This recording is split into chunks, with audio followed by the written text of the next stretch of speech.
So welcome back. This is Yeah. book four or day four, if you're counting days sequentially. Yes. Welcome back. Your Magical Learning, Book Four. Today we are going to be talking about an interesting book. It's not, it was a little bit off the beaten path, but it was a book called A History of the World in Six Classes by Tom Standage. Just a quick review of the book. As you can read here, Tom Standage goes through how culture has been influenced with key drinks such as wine, beer, Coca-Cola, tea, coffee, and spirits over the course of 1,000 years or so, basically since humans and culture and civilization has really been started. And it talks about just how critical and how important these drinks have been to our lives, and specifically beer being one of the first things that we ever drank. I didn't realize this at all. Actually, beer is one of the first things that we ever drank, and it was actually a huge source of calories and a great way to transport liquid. And a lot of these things developed because I learned because water was so unsafe to drink. A lot of bacteria in it made us sick, and ways that we couldn't figure out how to clean it. So these were fermentations and with alcohol and things like coffee and tea were ways for us to consume liquids, get what we needed to get from just calories and different things to help keep us safe and protected, and something to drink and keep our minds right. It was really interesting just to learn about each one of these. He takes you through each liquid and or each drink and kind of the individual history of it. But really kind of what I was struck by myself personally, as I read through this, I made the title of this one, where would we be without alcohol and caffeine? And what I meant by that is, just so much of our culture and our history has been shaped around those two stimulants.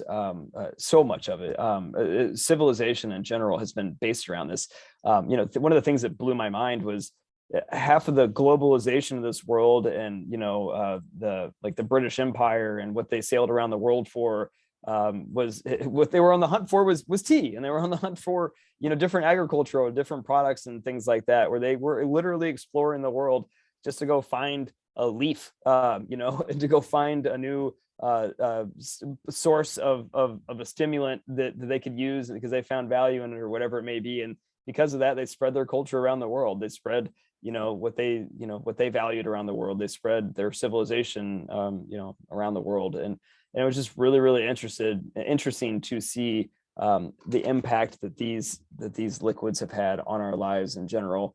My personal thought on alcohol and wine, or alcohol and tea and caffeine and just in general, is I'm a fan. I mean, I think that there's a ton of value, and he talks a lot about this in the book about revolutions that are started in cafes, in Europe, when they're drinking coffee together, and it brings people together. It brings people together, and it's another way for us to be in a symbiotic harmony with our bacteria and fungi brethren out there in this world, leveraging their unique skills to help us to continue to advance our ideas and communicate with each other, and connect with other humanity.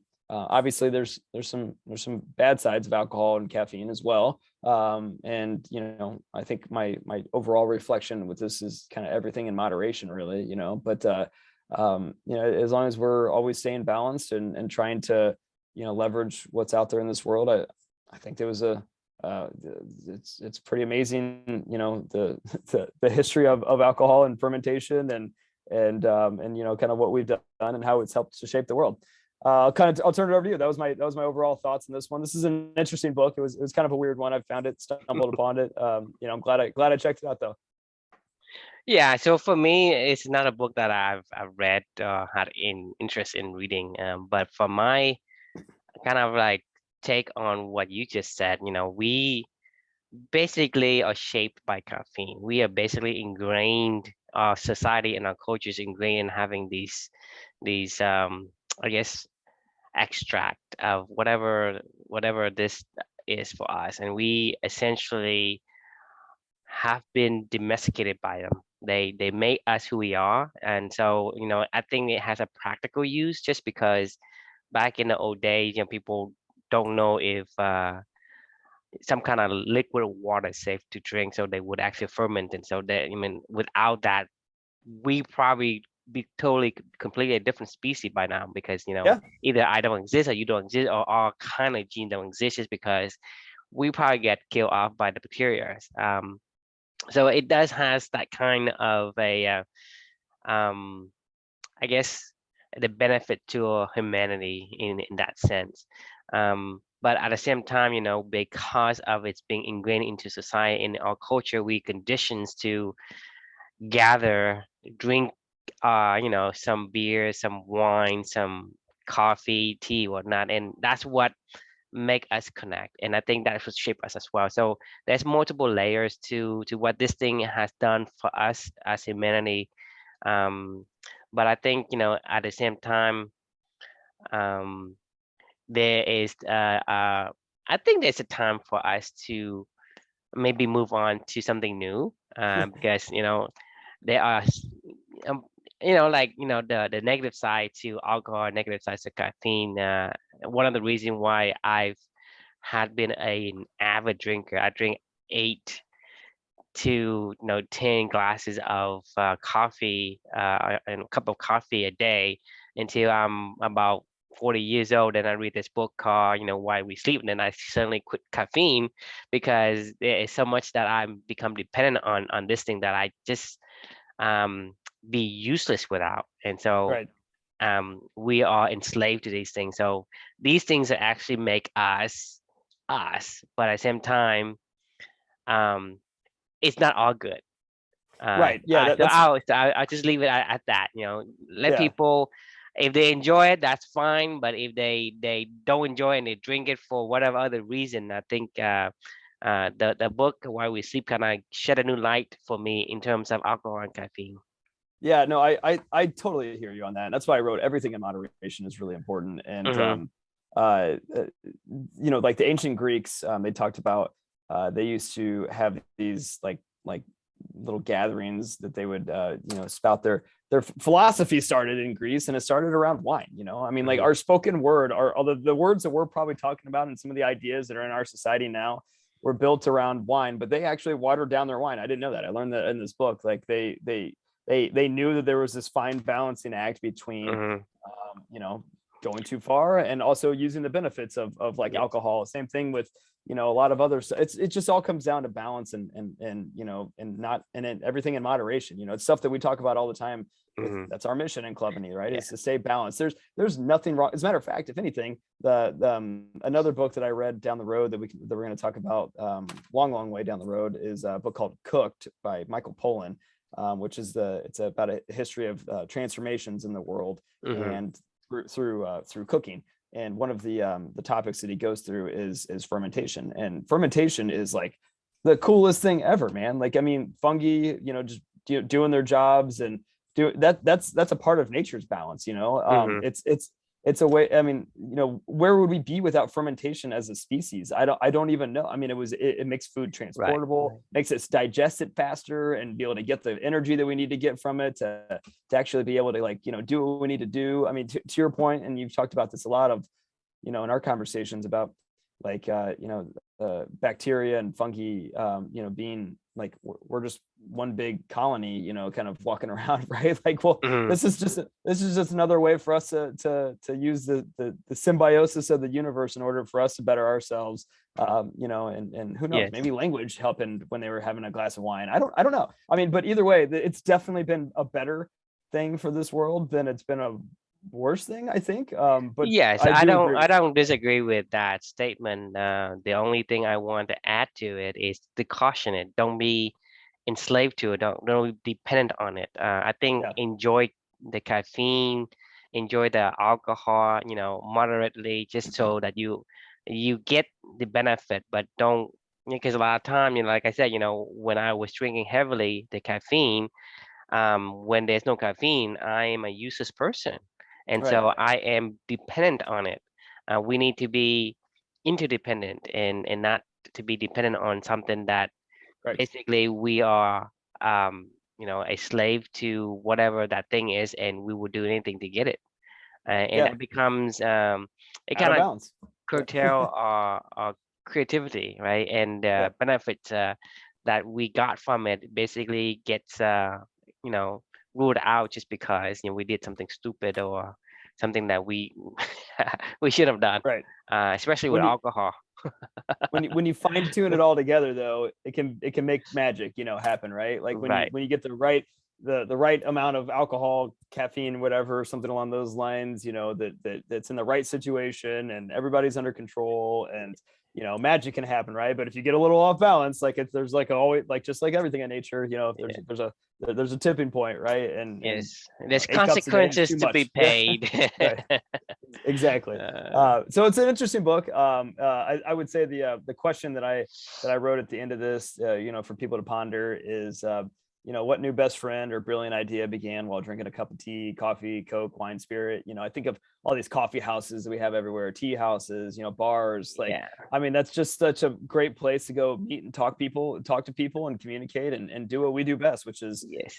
using our language to help better society, and help. Yeah, I mean the thing is, it's funny. It's because everybody, anyone that I've met like that's new, I always met them at a coffee shop. Yeah. I mean, this is what it's I such mean, an say, important hey, you part want of to grab coffee, and we grab coffee, and then we head out and become good friends and become business partners and whatnot.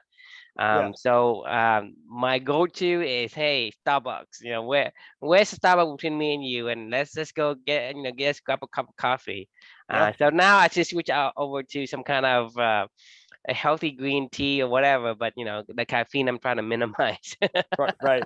Well, Howard Schultz used to call Starbucks his like mission, I guess, or Mhm, or his purpose, or whatever he wanted to call, like, this purpose of Starbucks was to create that third space. It's mhm, not your home, it's not the office, but it's this third space. yeah, And that third space is really alcohol and caffeine. I mean, like that's the third space of our existence. I yeah. mean, If it's not alcohol, it's the caffeine. So right, it's right. it's those two duo, and the world just revolve around it. If you think about how we operate, everybody. I mean, you look at it, everyone, doesn't matter where you come from, what country you come from, they would enjoy a cup Yeah. of like some kind of alcohol, liquid, or a cup of caffeinated liquid. Yeah. And I they know mean, them and they want them. wars are fought over this stuff. I mean, the United States, where we live, wouldn't exist.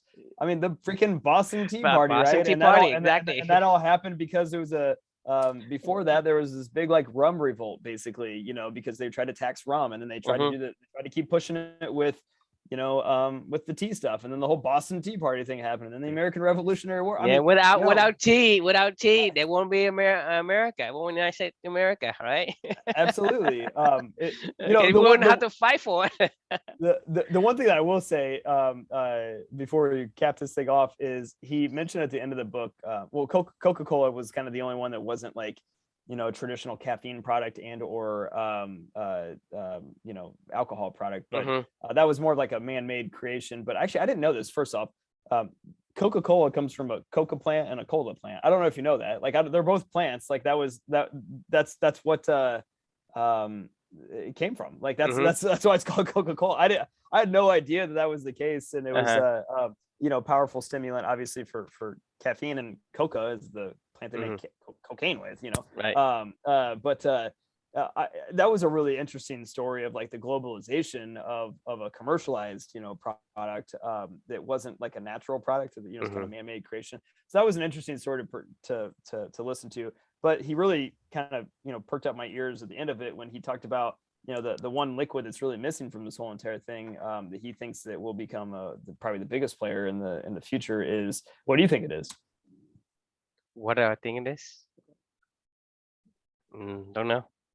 It's water. He was like, for the first time in, like, human civilization, water is clean and accessible, more than it's ever been. And like this is what we had to make do with, because we didn't have, you know, clean accessible water all the time. We're Okay. you know, humans. So he's basically saying like, if he wrote this book probably 100 years later from now, it'll probably be like water is one of those like those key products that we all kind of. Yeah, Can we're you probably go gonna to a be water fighting house? over water, you know, sometime in the future. Right. So Howard Schultz of 2025, or I mean 21-25 will be like, you know, the water tycoon, you know, where you make these water houses. Anyway, all right, that was a tangent thought. But yeah, so thanks for joining everybody today, and we look forward to book 5 tomorrow, and yeah, keep up the learning mission. Right. Sounds good. Well, we see you guys next time.